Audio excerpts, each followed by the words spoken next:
In this video, we bring you the best practice tips for your West Coast swing.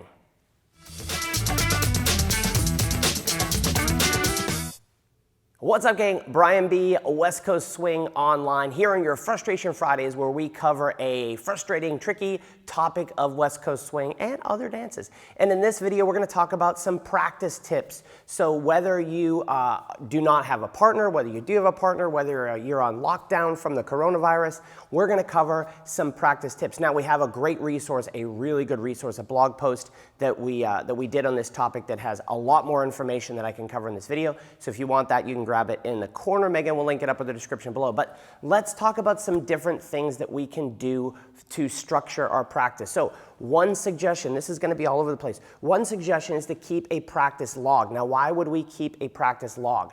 Well, it's going to allow us to track well, first of all, it's going to allow us to remember more, because in that log, we can jot down some of the things that we're working on, the specific patterns that we're working on. So if you are working to remember patterns, you can jot down which patterns are in your repertoire that you are drilling and practicing. So it's going to help you remember more. Sideways tip, if you're a member of our website, there is an awesome favorite section where you can actually tag your favorite videos that you're working on. So as you're working through them, they'll be in your own little favorite section. So number one tip to keeping a practice log is that it will allow you to remember more. Number two, it will allow you to see progress. So as you keep that log and you start to, let's say you're logging patterns, you can start to see the patterns that you're building.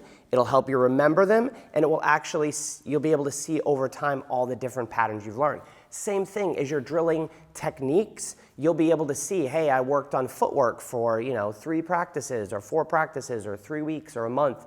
So you'll be able to see that and you'll be able to track your progress. Number 3, it's going to keep you honest. So I'm going to share a story. We're on lockdown due to the coronavirus, and I won't lie, I ate a little bit more ice cream than I probably should. But one of the things I do every morning is I get up and I write down my weight when I wake up, and I write down how I feel. And so I have a log that goes back over years. And so I can see patterns. That brings us to number 3, it's going to keep us honest, right? You're going to have to go to that log and see where you had gaps, where you didn't practice. Now, that doesn't mean you have to do it every day. It could be once a week. It could be several times a week, whatever works for you. But it's going to help, that practice log will help keep you honest. Number 4, as you build that log out, you're going to be able to see patterns. So for me, I put down, hey, if I ate this food over the last couple of weeks, what did it do to my weight? How did I feel in general? So as a dancer, same thing. You can see, hey, look, when I did longer practices, maybe I got worn down and mentally worn out. So maybe I need to shorten my practices.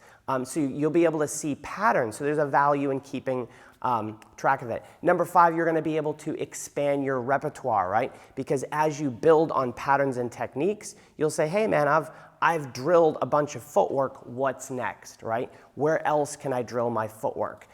So now some of the things that you can cover in your practicing, and then we'll talk about some ways that I would structure a practice and some other helpful resources. But you can practice your footwork. You can practice your anchor steps. It could be your styling. You could practice arm lines. You could drill and practice musicality. Or just your patterns. There's tons of different things. Again, if you want practical ways to work through all of those, click the link in the corner below, and our guide to practicing alone will have all of those resources. So what specifically could you do for your footwork? What specifically could you do for your arm lines? Then 2 more topics I want to cover on practicing and practice tips.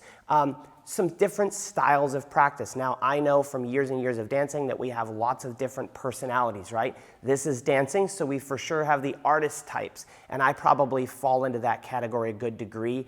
I'm not the biggest fan of being methodical, although I do it because it's useful, but I like to feel my way around things. So different styles that you can practice in. These are going to be included in the blog post. We have the chess model, the sports model, and the music model. So the chess model would be thinking about the analytical types, specifically a lot of leaders and men who are learning patterns, right? They kind of see everything like a chess move. When I get here, I have these different options. This is my best option. This is my second best option. This is an alternate option, right? And they see things as a branch of the tree. So that's kind of a way of doing the chess model of practice. On that note, Miss Megan is working on something really cool called the pattern tree. Do we call it the pattern tree? So you will be able to see a tree of the core 3 patterns of West Coast and literally the branches that all of the different patterns live off of. So it'll be an example of like a chess model of practice. The sports model of practice might be a little bit more conditioning wise, right? Where you might, and this is one of the things that I did as a competitor, specifically when I was dancing myself. This was back in the day of the iPod. I would put on X number of songs and I would practice specific drills to those specific songs. And it was almost like a conditioning thing. I'd put that list on and I would know if I could run through all of the songs in that playlist doing my specific drills to each specific song, then I would kind of condition myself to be able to deal with the rigors of moving my body through that. So it's a little bit of a sports model of practice. Then we have a music model of practice where you might find something very specific or fundamental, right, like a chord, if you will, that you want to practice over and over and over again to develop your skill set. So tips to structure your practice. Number 1, I think a practice log is great. Number 2, download or grab that in the corner, the blog post, because that will give you the resources to how to practice specific things like footwork, anchor steps, styling, musicality, some things that you can practically do. Then kind of think about your personality and set up your practice in a way that works for you. Do you like to work methodically? Do you like to have some unstructured time around your practice?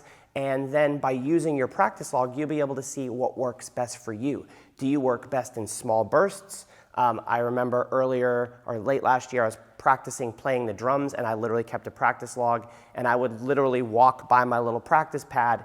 I still suck at playing the drums, so don't ask me to play a thing because I still stink at it. But I can show you the log where if I logged 3 minutes, I would log 3 minutes and that time would add up and I would be able to build some time over time, and if I looked at that log, I could be proud of what I did. So there's a couple tips on how to structure a practice, but your best resource is that blog post, so download that. If you guys have any questions or tips on how you structure your practice, leave them in the comments below. Subscribe to the channel because that's how you'll get notified that we put out cool videos. Every Friday we put out a Frustration Friday video, so if you have a question, something that's bugging you about West Coast Swing, go ahead and shoot it in the comments below and we will add it to our list and cover the topic for you. Thanks, gang. Stay healthy, stay safe, and we'll see you again on a dance floor again soon.